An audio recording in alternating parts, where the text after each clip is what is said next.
feels like eons since my birthday. I forgot when we still haven't celebrated with the family.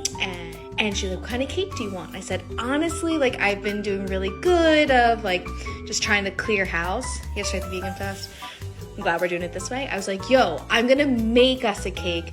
I'll make a watermelon cake where it'll just be layers of watermelon and like a healthy vegan whipped cream, and we can put fruit on it.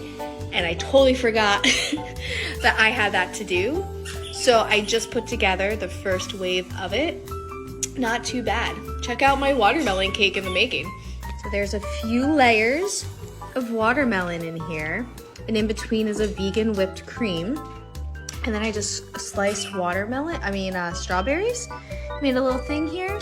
I'll show it sliced open when we do it after the sound bath. We're gonna do the birthday stuff after the sound bath tonight.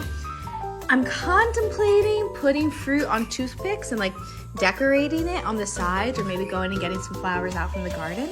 But it was so simple and it's gonna be so healthy and yummy.